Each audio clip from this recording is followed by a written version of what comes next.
I will start the recording first and then do the other stuff later. Yeah, now recording is started. I think I messed up most of the things. The basic thing that you actually need to know about setting a environment variable. For that, I will just give you some instruction in WhatsApp or in any kind of Word docs to help you out.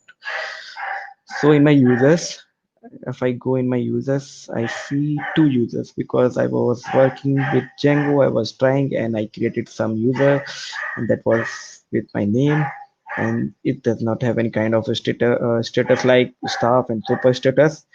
It just give the basic status that is it's active and it is and he is able to log in inside the website, but he can't actually do anything.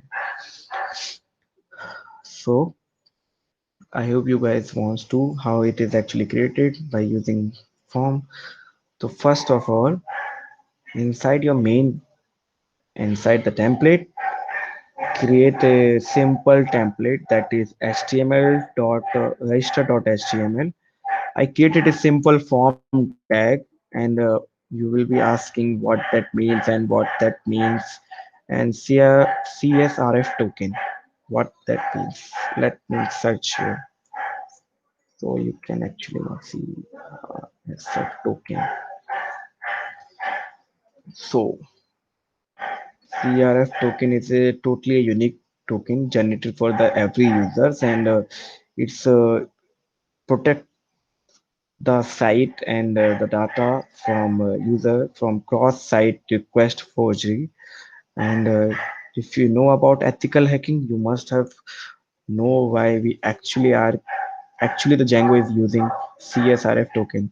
So for example, sometimes people actually mess up with the website forms, and they what they did actually they try to send the response through using the console to get inside the data or anything at all, or submit any unusual form response. So CSRF token protect us from that. And what that tag mean is it's creating a form element, and form element as a paragraph tag. That means all the thing that will be created will be inside the paragraph tag. I will show you when we will render this, and for first I need to import the base.html and navbar to give some pretty look. And so inside the home dot I will just use something kind of thing that is get what was I was doing here. Just import the base.html and import it here and include my navbar. To include my navbar, and I need to include the all of the content of register.html inside a block content, so it will replace inside the base.html. So write comma write template tag as block content, and let's add the block content.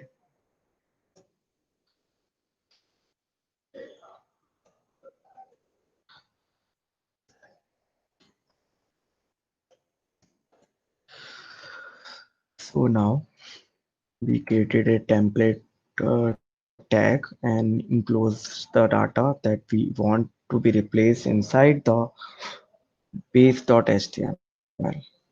Let's include neighbor.html too for just get some insight how to let you guys remember we are using template inheritance, and how actually we did in the last session. That was, oh, okay, we actually included the navbar inside the base.html, so we don't have to actually include the navbar.html again. If you include it somewhere else, you don't need to actually include that is inside the base.html. I have actually included the navbar.html previously. So let's save it, and we will go inside the views to create a view for register. I have created already a view that is register. Before going into the register view, you have to import some libraries that is from Django Contrib, and the authentications library that we get, that is login. And you have more things, and more things, you have many things inside it, that is login, logout, loop backend. We need to work with only login and logout for now. So logout logout system is very easy in Django, but for today's session we will look into the login part only. So we imported the login because after the registration, we want if the registration is successful, he will automatically be logged in inside the website. We will verify it if who is actually logged in.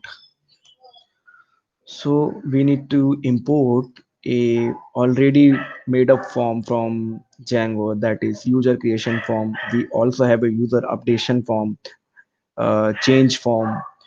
There are many forms that are given by already by Django, and you can actually use them.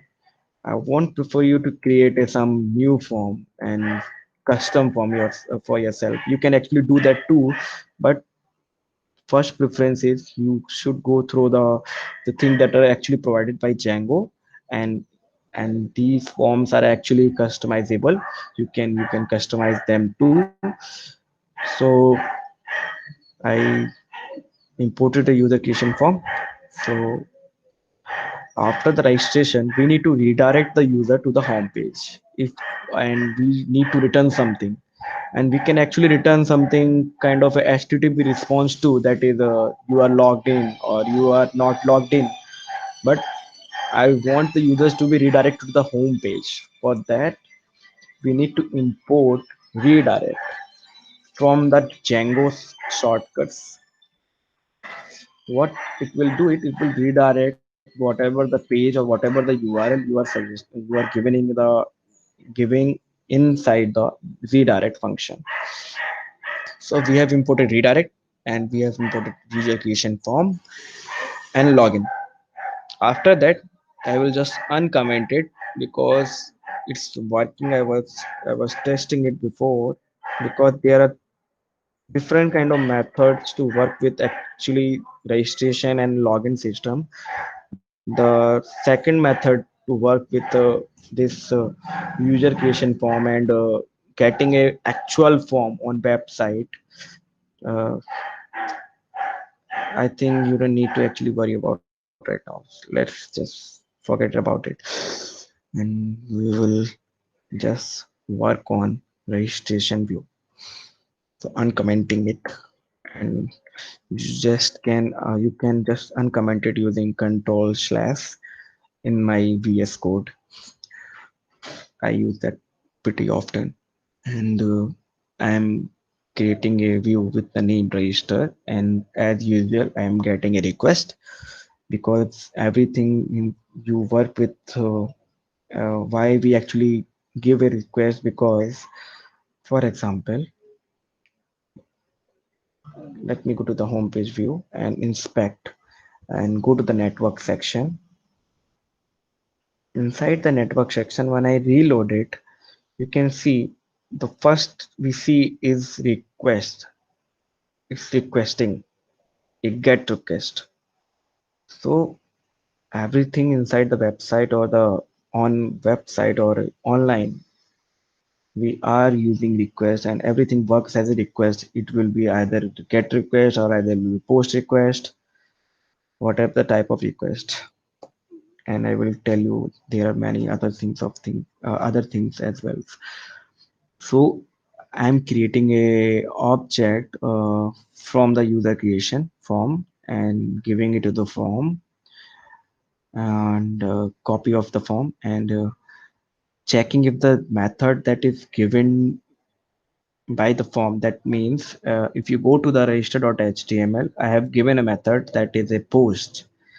uh, that means when the request will come to the Django server, it will verify it that it is either a post request or not. If it is a post request, because if you are working with the sensitive data, that is and vulnerable data, that is a user information and user login details, for that purpose you can't actually use get request, because if you know about get and post, you know that the post request it go through the request embedded inside, and it does not actually visible on the actual address bar. It won't be available here. The password and the detail that are actually entered by the user, that won't be actually available on the address bar, and no one can actually see this. It will be available inside the console. If you go to the inspect panel and go to the network, when the request will send when we send the post request, it will contain all of the thing that we are want to get. And after that, I give here a form.user.creation, because if it's not a post request, it will first run the this. That means it will create a empty form from that to if the use whenever we request any page, it will be a get request. So that means if I'm giving here a post request, so the first request won't be a push request. That means in the first request, user are not submitting the data. It is actually requesting the page for user creation. So we need to give us first we need to create a simple empty form. That's why I'm giving here a form equal to user creation form. And after that, if it's clicking on submit button, and it will be submitted through that page. You don't have to actually specify the accent page, and you can actually do that too if you have any URL that you wanted to target, where we need to actually process that data.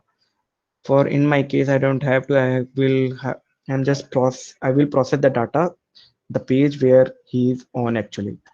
So I'm providing the request dot post all the data from the request to the user creation form. And we have some method in the Django that is valid and is invalid. That is validation inside the Django. That means we don't have to actually code everything from scratch to work with validation. That, for example, like if we need a email address, so it will actually verify in the backend that email address should be at the rate dot something example.com or something example.in. So it won't take any something wrong response from user. It will give a prompt to that your email address is not correct, or it is actually been used, or these kind of things. And after the save, we are creating a copy of that form. That means the form dot save will return the user information, what user is, which user information is actually entered. And we actually imported the login before. So what I'm doing is here I am giving a login a request, that is the request from the request that is passed through post when it will click uh, save or submit. So inside the request, whatever the username and the detail we get, it will give it to the login function, and it will create a session for that user. I have to pass the user information to here. That's how the that's how the actual login function uh, need. It's need two things to work actually. So we are returning a request, and we are setting a session. So we need to give a request here. After that we can actually give any HTTP response, or basic string response, and whatever we like. But I want to redirect the user to the home page, and that's why I give a slash, and you can actually work it too. I can give any list or any web page URL that you are configured in your URL file, or any app URL file, and you are configured all those URL. You can give any URL name here, and it can be like this name too. That is, if you go into your url.py, you have given a name here, that is index and list. So you can actually give here list or index. It will work just fine. For now I'm giving this. That means it will go to the root, that is localhost 8000. So I need to give the context to that way, that is the form function is giving providing a context to act, because I'm creating a form. And if you go to the register.html, we are created a empty form element. There's nothing in that, just the template tags. And how we are actually able to render it, because we are giving something context name as a form, that's why it is rendering as. So, so here I give the variable name, that is form, and that will be here. That means if I change here, I need to change here too. And this is the name of, this is the variable that I am giving here, and passing it to this in form of dictionary. That means if the user requested the get request, it will also create a empty form. That means if a user is not get posted or not submitted any response, just reloaded the page. And so what we will do is, it is getting the form from here and putting the form in here, and it will just give the blank form, user creation form. So after that, I'm returning the whole response. If any of these things are if this thing, if the users is successful in registration, it will just redirect from here and the function will close. If not, he will just go to the end return function that we specified here, the return thing that we specified here in the render. What is doing here is getting the request and again rendering the register.html with the context of the form. So let's save it, and I think we saved it. I need to configure the URL for the register. I have already created. I will just uncomment it. After the uncomment, you can see it's not a big deal to create any new views and configure the URL. The is totally not a very big problem. But as of now, if you go to your views, we are working with every function. We are working with function views. We will work with class views too as well, but let's focus on this view for now, as of now. So I think my path is configured and my Django servers is reloaded again. Let's move on to the localhost server and see everything is working and not everything is just working fine or not. So if I go to the localhost 8000 and just type slash dot register, what you see here is a form, that is username. It is asking for username, it is asking for password and password confirmation. These all is these is service already provided by Django, but it's not pretty awesome to see, or it's something great. But as of now, I'm just giving you the overview that all of the thing that we need to create a login, a register, and work with these things, it is actually provided by Django. And styling it is another part, that is customizing your form. And you can read about it here. That's creating form, saving form. Documentation is the best place that you can actually get inside about how you can actually customize this form into the pretty look form.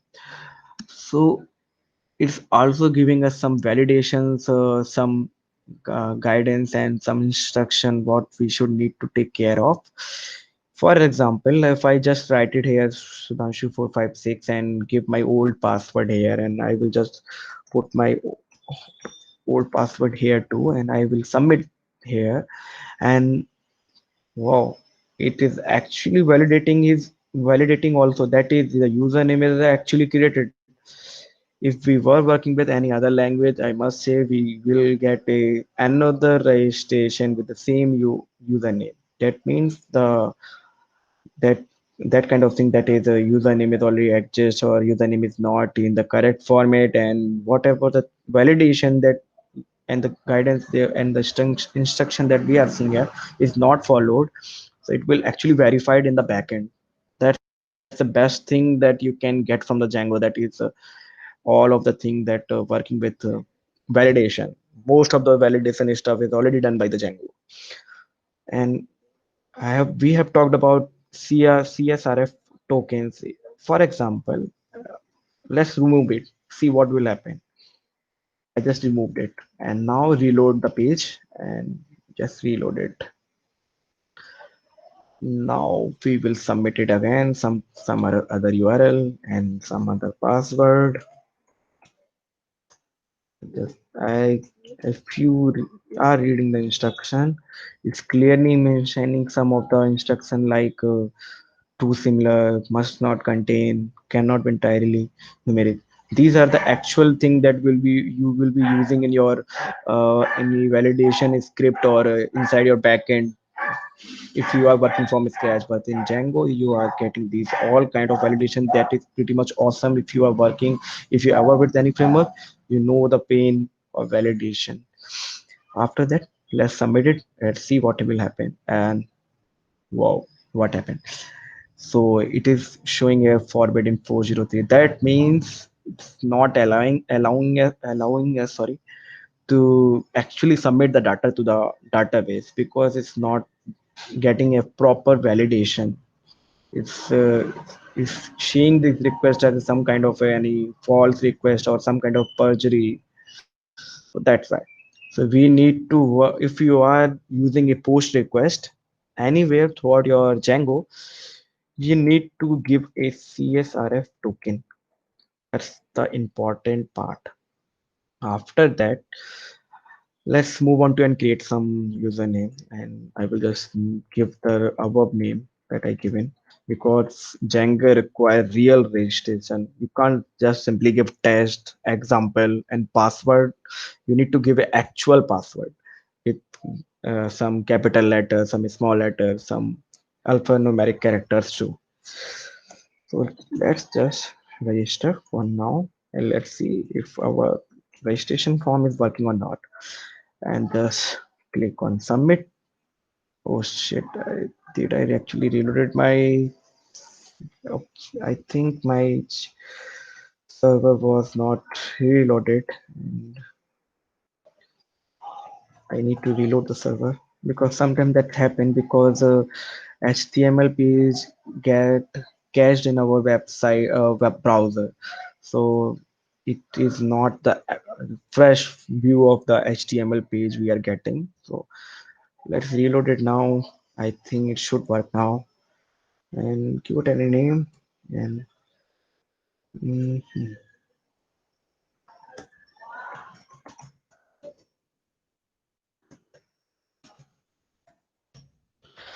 submit. And wow, I you don't see anything here because I just redirected the login. That means if the registration is successful, the user is getting redirected to the home page, that is localhost and the root directory of the project. If I want to check, because I haven't created anything to check if the user is actually logged in or not, but I can check through using admin side because it will definitely prompt what user is actually logged in. So I will go in there, go here. What we see here, that is you are authenticated as 45678, that the username that we created, and but you are not authorized to access this page. Would you like to log in with different account? That means we are logged in with 45678. And how you can actually know which user is actually logged in? For that purpose you can just go to your project and just write simple things inside the base.html, and I will include in the body, or I will just include it somewhere. Where is my home dot file? Okay, this is my home dot file, and I will just create some paragraph tag. Yeah, inside the paragraph tag, I will just create a variable that is request dot user dot user name. Let's hope it's working fine or not. I think username is correct. Username. Okay, just reload the page and let's hope everything working fine. Yeah, we are now able to see which user is actually logged in, but we can't actually logged out right now because we are not having any kind of button or any link so that we can actually log out the user. it's pretty easy. Just go to the views.py file, and in before the login just import the logout too, and after that below the registered view create another view which will be the logout view. I will name it as a logout, or you can name it as a log, whatever you want. It's not a big problem. And just pass the request, and after passing the request inside here, I think I should right name is something else, might show some error because we are actually importing only the logout here and we are giving it function as a logout too. That might cause some problem too. And inside here I will just give logout, and inside the logout I will pass the request. That means request. If you go to the home.html, you can see I'm getting the username from the request. That means the session is actually stored inside the browser. Inside the browser we are actually getting the username. So so therefore I can actually pass my request to here, and request contains all the details too. So that means it can actually work with this thing only. That means request, and after the passing the request I need to redirect the user to somewhere, and we will return and redirect to the home page. Yes, want the user to redirect to the home page and go to the url.py file and create another path, because how the person will able to access the logout view or the logout page or the logout link. So what you can do is you can just create another link that will be named as logout, and in your whole website, whenever you uh, go to that link, the user will be logged out. You don't need to go to that link. You have to just provide the name that you are specifying here. We will talk about it later first, but for now just give the url and the view name, that is logs outs, and name as log out. And I think we are good. And just go to the server, see everything is just working fine. I hope I haven't broke something. After reloading the page, my page is reloading, no error. Let's go to the logout, see what will happen. Okay. Okay, one thing is missing, that is user.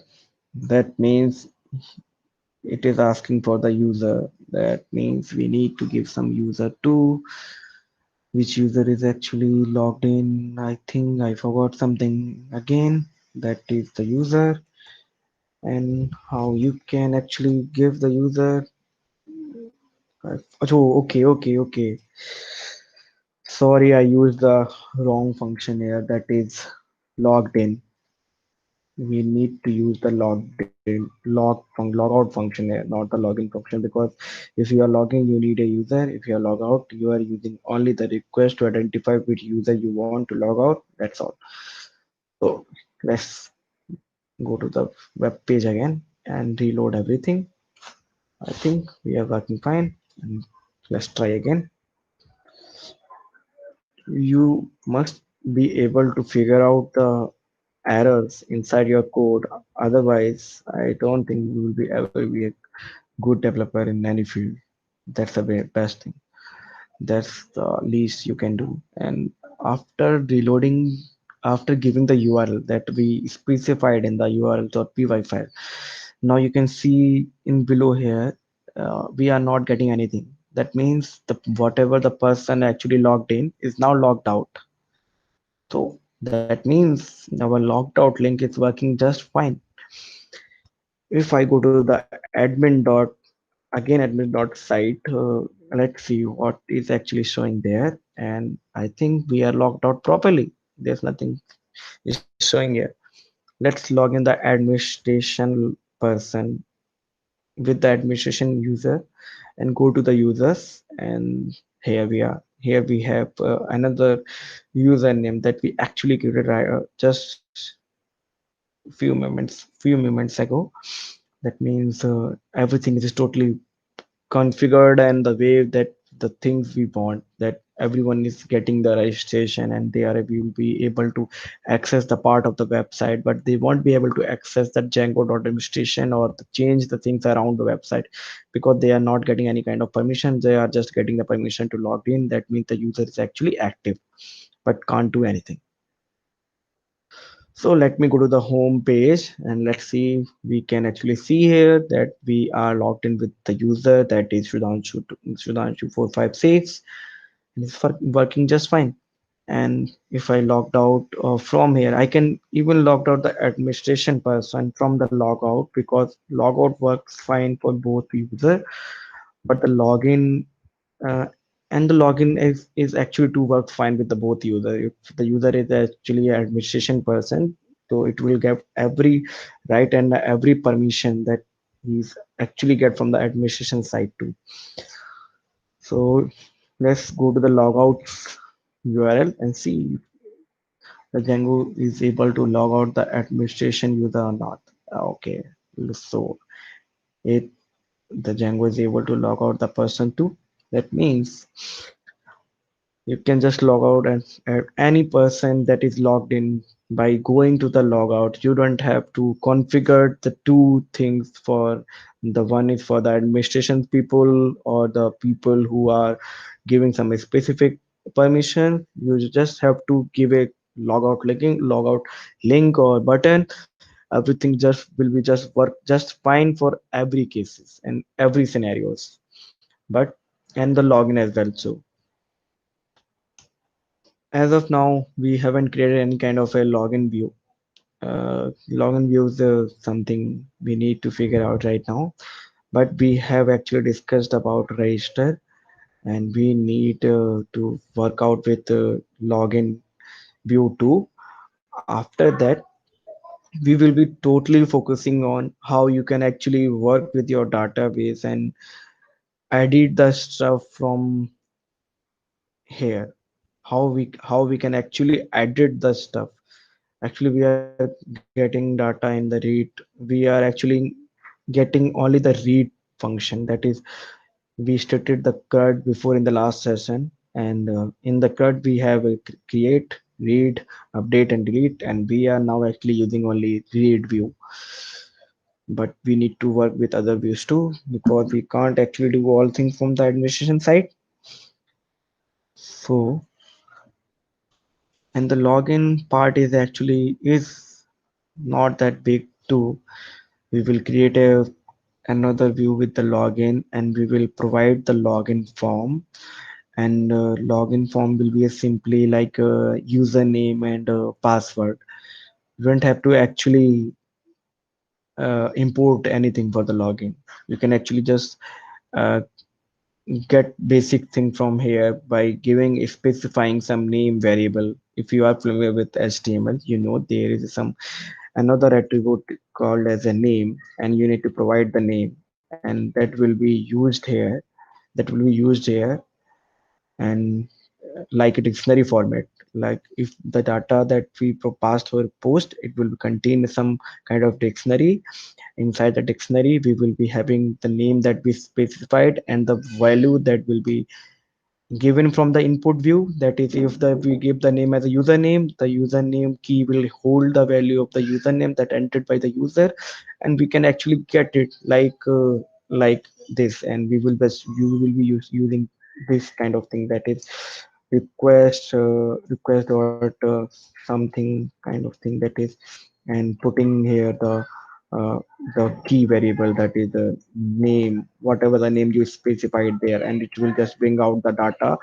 This it will just bring the data, and you can store it in some variable. After that, you will just passing the data, passing the data to the login view. Before that, we need to uh, import a one function, that is a authenticate function. What it will do is what it will verify the username and password from the database. If the username and password is valid, it will definitely call this function, or otherwise it will automatically log into you, and after that you can specify any redirect URL or anything at all, whatever you want the your user to be redirected to after the login. I think this is the most of the stuff, because if you went to any site, you must see some kind of these stuff like login, subscribe, and subscribe to newsletters, register. So I thought you must know how to work with register, because Django is already giving you the some very important feature pre-built. You don't have to worry about. So if you guys have any doubt, you can just please ask in the chat box, or you can just even unmute yourself and ask whatever the doubt you have, and just clarify it here. And after that, we will just end the session here. Sir, I have a doubt. Can you hear me? Yeah, Yeah, so go in on. the home.html, we could access the Yeah, username, but we have not passed the username to the home.html. you were saying that inside the home.html and what? Yes, The just go paragraph on. I will just request.user.username. So is it yeah. like how can we access the username here, like in the home.html? Okay, so you are asking how we are actually able to use this template tag, and we are getting the username of the login person. So in the authentication view, if you go to this, there are some pre-built things and the things that are actually provided by the Django to work with. That is to check which user is actually logged in. That is check if the user is authenticated. That means it will give the true and false Boolean response, and you can actually uh, run the content as a conditional rendering, and you can hide the content if the user is not logged in. And it's pretty simple. And actually we have some function to actually uh, to user won't be able to actually access that page if you read if you if you provide some condition inside the backend. User won't be able to access the page. If you provide the condition inside the template, the user won't be able to see the code, the data that you are actually want to. So and how I actually used that, it's more of like a Django provide all of these stuff to work with.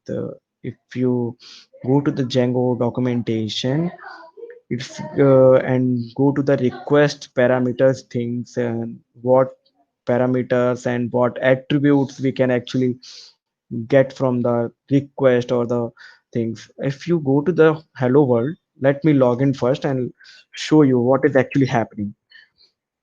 uh, we are here, then just log in for a second. After the login, just go to the view site and inspect here, and go to the network and reload it. After the reload, go to the localhost. Inside the localhost, if you go to the cookies, you have a session values, and you have some username dot your localhost, or you kind of a session IDs. These are the things that are actually stored. You are not getting any information about it, because Django handles all of these things, and that means it encoded all of the things here. It's maintaining some data inside the database and inside here, and matching the things, that is the session ID with the database, and matching which session ID is related to the which user according to request. If you ever request, it will verify the uh, the data that are actually stored in your browser, that is cookies that we stored in your browser. If you ever know how cookies work, cookies are stored on a browser, that is local browser, in your browser. And session IDs are actually stored on your database too, to match out which user is actually logged in. So to show you how we are actually getting the information which user is logged in, I will just open my DB browser to show you. We are actually storing some information about, that is a uh, desktop to Django check it out.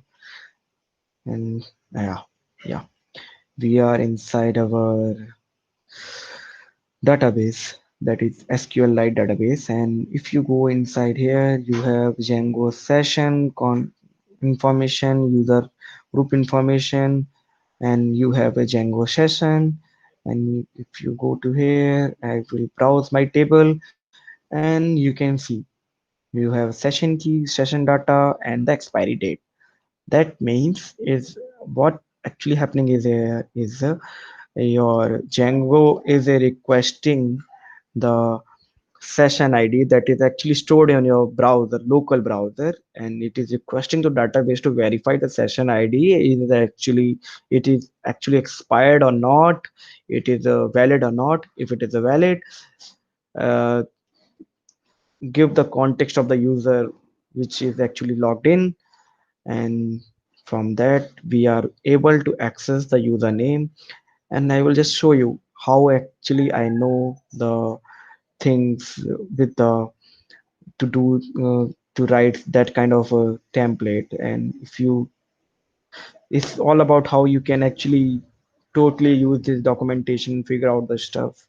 And if I go to the http request objects, there are many things that you can verify these kind of things and request, that is, these are all the methods.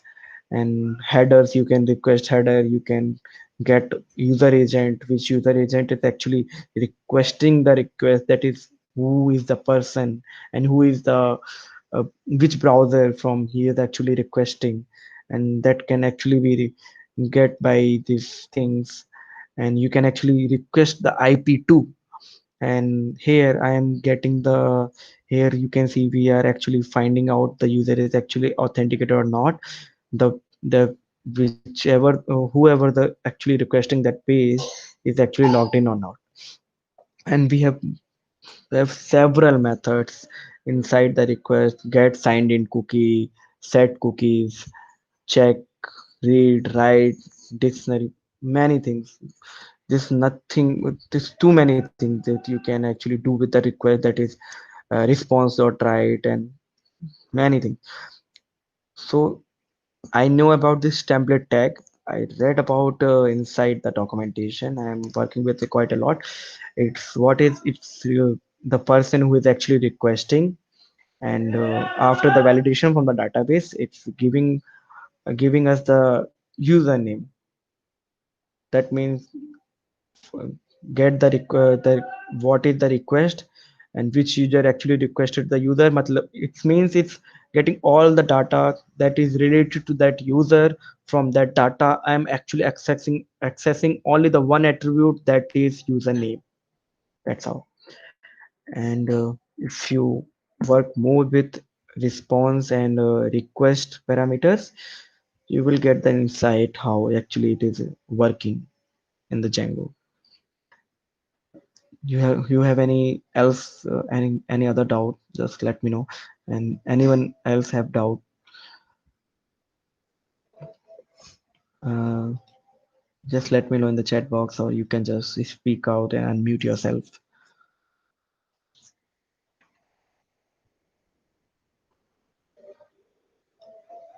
Are you guys able to hear me? Good for now. Okay. Sir, And yeah. we can use that like request dot user dot username in any HTML file, like in test.html or in any other HTML. We can use that, right?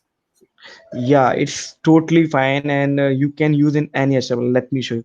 I will just copy this and I will just paste it in the another test.html. I will post it here, and I just posted. I didn't use any kind of thing that in, just I just copied this template. And there are some other things as well too. If you included the user email ID into the during the form creation, and you customized your form to include some username, some city name, or something at all, you can request it here like a request.user and city or something kind of things. From now, for now, I will just save the template inside the test.html, and let me go to my website to show you that's actually working inside all of the your HTML throughout the HTML template. And just roll go to that URL to see.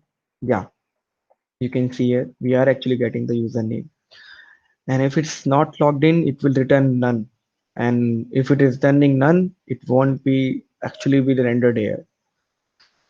So I think we missed something about form as well. That is what that form dot a as p, that means render the form as a as render the form as a paragraph tag inside the tag.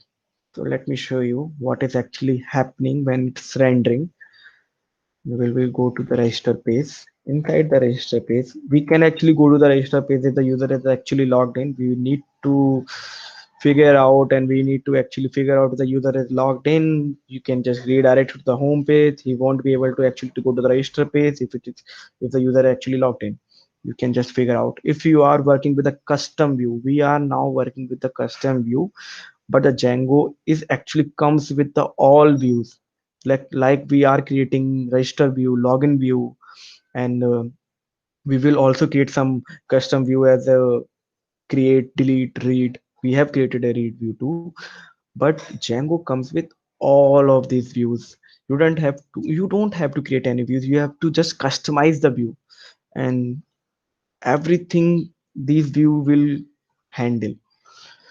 That's why it is pretty fast and easy to deployment in Django.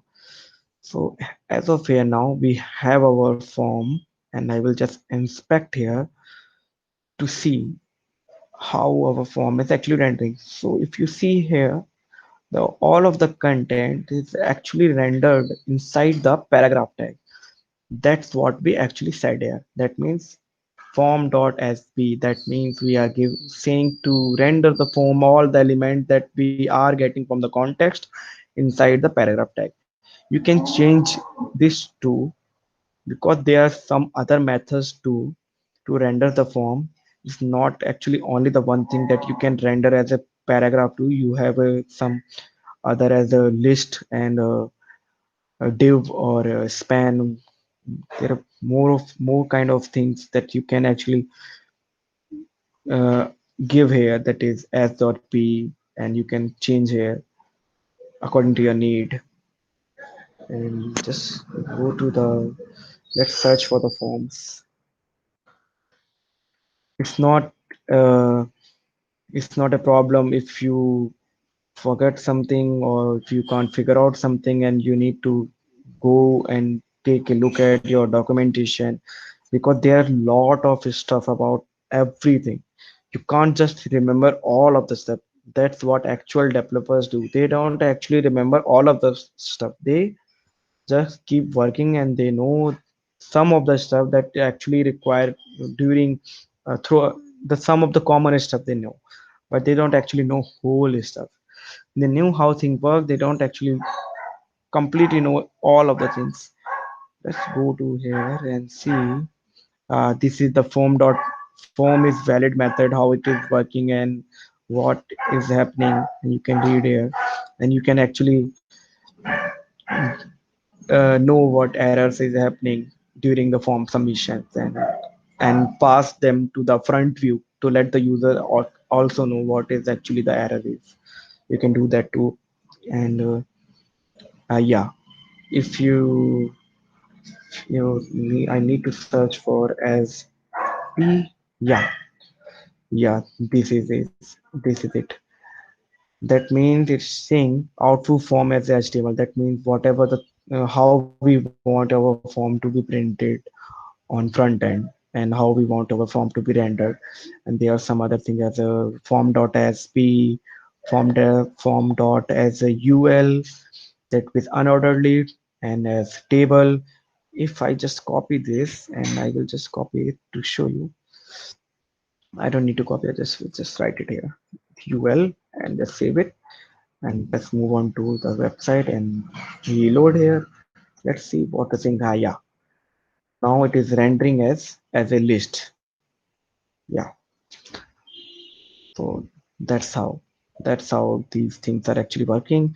And you can now actually specify one by one too. That means if you want to specify username as a list or as a paragraph or inside the div section, or whatever the thing that you want, you can actually do that too. uh, but these are some advanced things that you want. But for now, you don't, you will actually work with only those things as a paragraph. So I think that's the most of the stuff that we can actually today cover now. And thank you, Nandana, for asking some questions. And great to see you are asking. And anyone else, if you have any question, you can ask me, and I'm happy to answer you. Just let me know.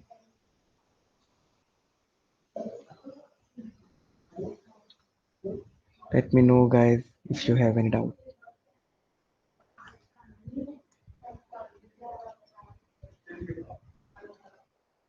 Anamika, Jason, Lakshmi, if you have any doubt, just let me know in the chat box. That's all you can do if you don't have any doubt.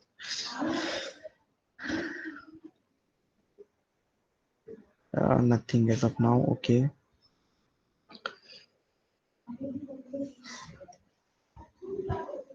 And Lakshmi, Anamika.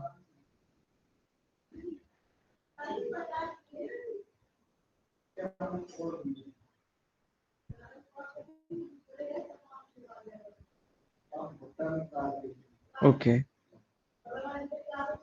No doubt as of now. Okay, great. So I just want to ask you something that what kind of project that you want if we as we will be covering we are almost covering most of the basic stuff of the Django, and now we can actually build something that is the basic things like getting information, storing some information, and what kind of project that you are expecting in the end of the Django. So I will work on that project. Otherwise, I will do something just basic stuff to show you.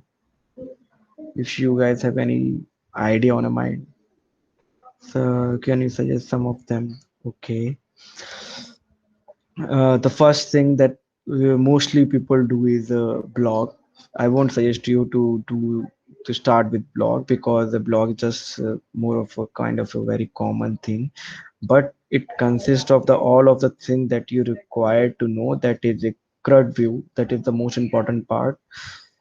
So you can work with any kind of a thing like a poll creation or kind of a questionnaire kind of thing that people come and register and they will get the questions, and they will have a next, and they will get a question, then they can choose the answer, and it will give them that the answer is correct or not, kind of a curious system, and all of the question will be coming from the database. Okay. Something kind of a social media site. It will be more like a more advanced thing if we go on this topic. That is, it will require more of a, like a front end. That is some kind of a great front end and some styling. And what kind of social media site that you want? There are actually a lot of out there, and we can either we can clone. We start cloning some of the future from the other website, and we will. Okay, the basic one. That means you are suggesting me to create some kind of a chat box room, if I'm correct, kind of thing that people come here and log in and they can just chat in the chat box. Yeah, kind of. Okay, great. Hmm. Yeah, for that you need to work with the API. You need to know how to work with the APIs too. Okay, great. Did you guys know about Postman? Do you any of you guys know of heard of Postman? Okay, I hope you know. Yeah. Okay. Okay, Jason, you know. And what about the others? I need to know from all of you the guys, you know about Postman or not. So I will start from the beginning and I will explain how actually important and how it can be very beneficial to use Postman while working with the APIs. Anamika, Lakshmi, Nandini, Nandana. Do you know about? Okay, you don't know about the Postman and Anamika. If you go to my Postman, I think I need to. Okay, no sir.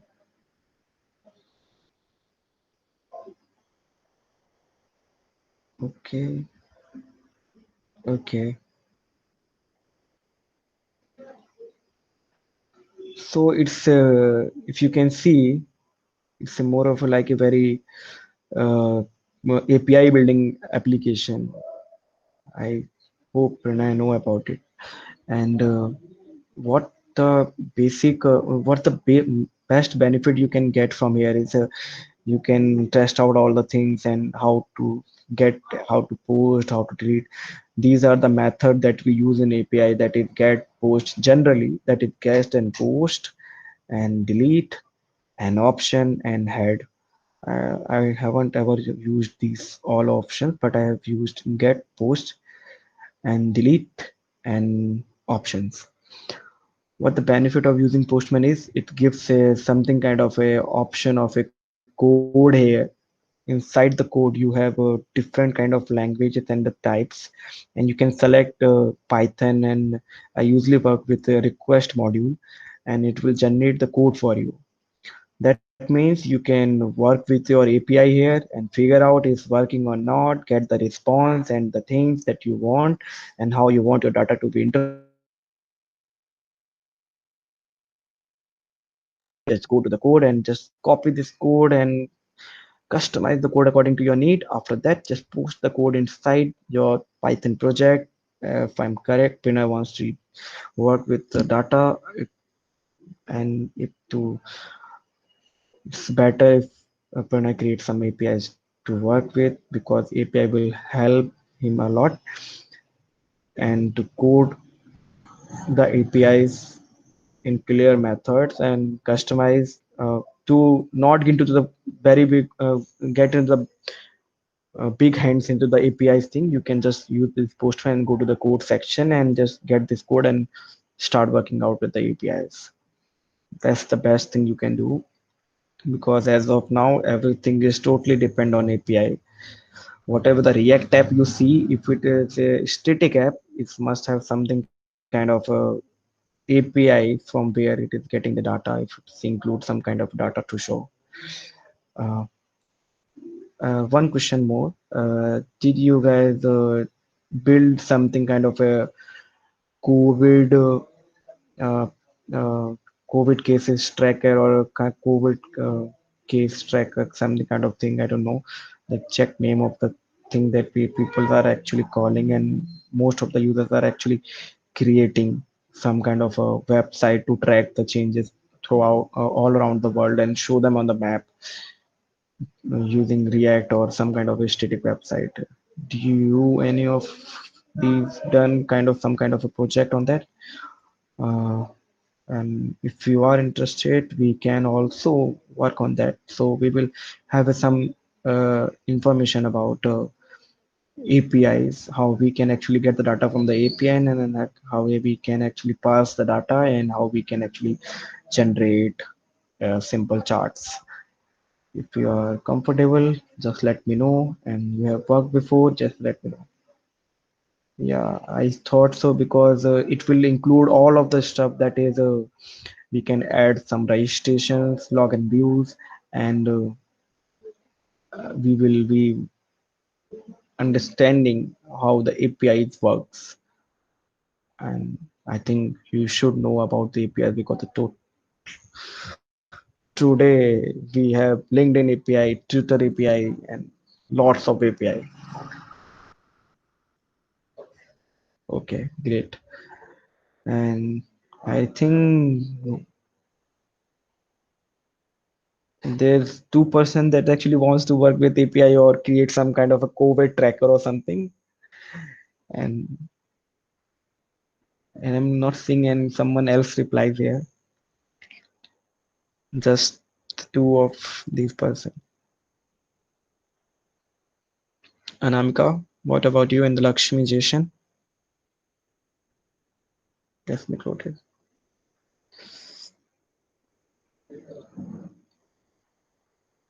Okay. Okay, Jason.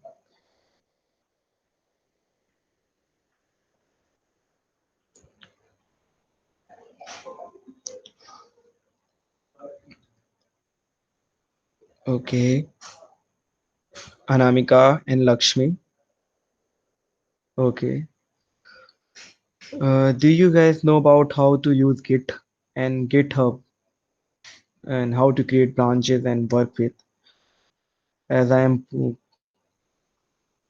pushing all of this code to the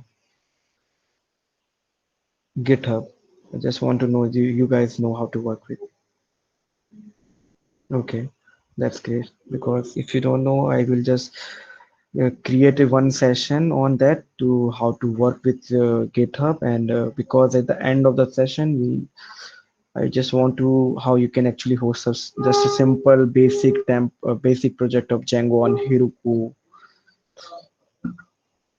To do that, we need to actually know about how GitHub works.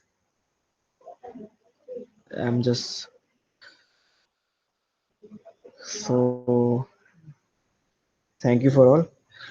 We will continue from here, and tomorrow we will work with Raish login, and we will start getting data, sorry, editing data inside the data, and adding some more data from the front end view. After that, we will start with base APIs and other stuff too. So thank you. I will see you tomorrow.